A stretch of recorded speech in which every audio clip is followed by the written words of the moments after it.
Climbing up into the Fury was achieved in the same manner as a conventional Sabre, albeit with a rather higher climb. It was a successful aircraft that served the Navy well. It was one of the first, if not the first, multi-role fighters that the service developed, as illustrated by the AF designation it ultimately carried.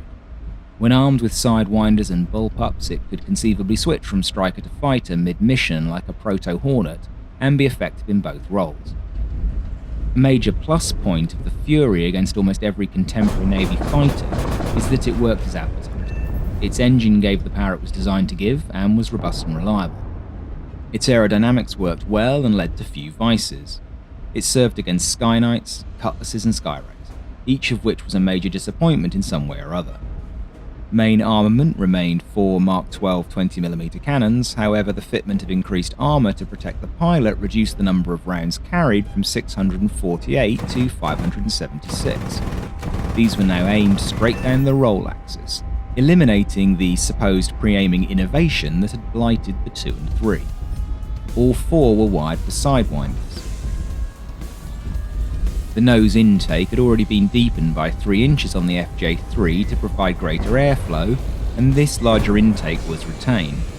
In order to give greater lift and balance given the altered fuselage, the wingspan grew 2 feet to 39 feet 11 inches. Wing area was 339 square feet, about 10% bigger than the largest land-based Sabre wing. The new wing was also thinner, and it had 6% reduced chord in pursuit of reduced drag and higher performance. It had mid-wing control surfaces, drooping leading edges like the FJ-3 and a 4-degree washout at the wingtips. To improve lateral stability, the fin was considerably taller than on the Dash 3, but the rudder was rather smaller. Underneath, the main gear track was widened again, this time by 2 feet and 7 inches over the FJ-3. This 11-foot 7-inch track gave greater lateral stability on landing. Hopefully these comparison images show just how different the FJ-4 was from the FJ-3. It was shorter, squarer, taller and heavier.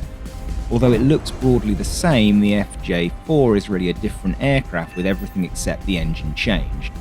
It weighed about 2,000 pounds more when empty, and it could theoretically get airborne at 26,000 pounds, albeit not off a carrier, making its fundamental characteristics rather different as well.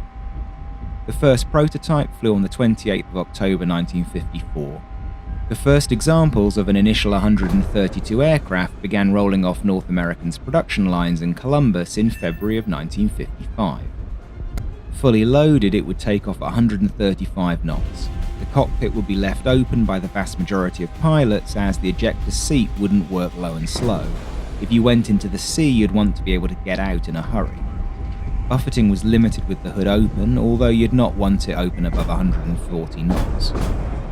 Being rather heavier than the FJ-3, initial climb rate fell to 6,600 feet per minute, and ceiling was a little lower at 45,000 feet. Like most other Sabres, it was sturdy, capable and comfortable to fly. The low wing loading, slim aerofoil and the wing fences gave it great acrobatic potential at combat weight. Control inputs were light thanks to the powered surfaces. Although high altitude manoeuvrability was good, especially next to something like a Sabre Hog, the aircraft was most comfortable at low and medium altitudes. Pilots did have to watch out not to over-control the aeroplane down low though, as the large control surfaces made the controls somewhat sensitive.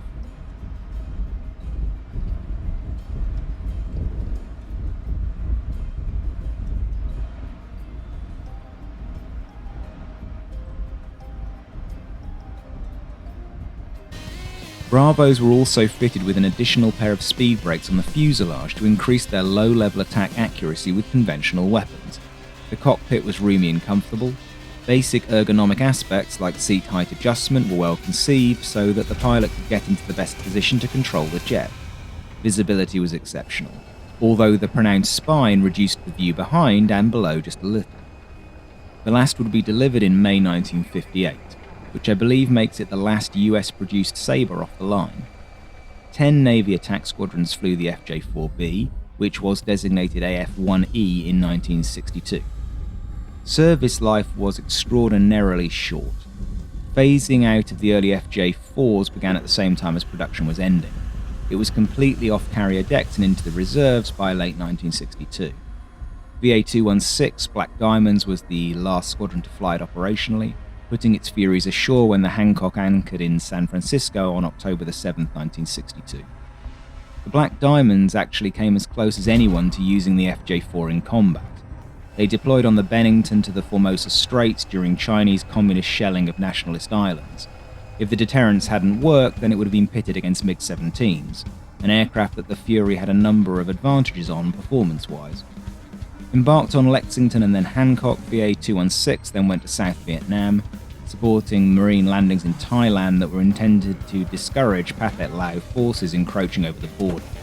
By the time that the Black Diamonds eventually did go into combat from Yankee Station in 1964, the first 25 Bravos were delivered as part of the FJ-4 contract, with an additional 46 ordered in November 1954 and 184 more in April 1956.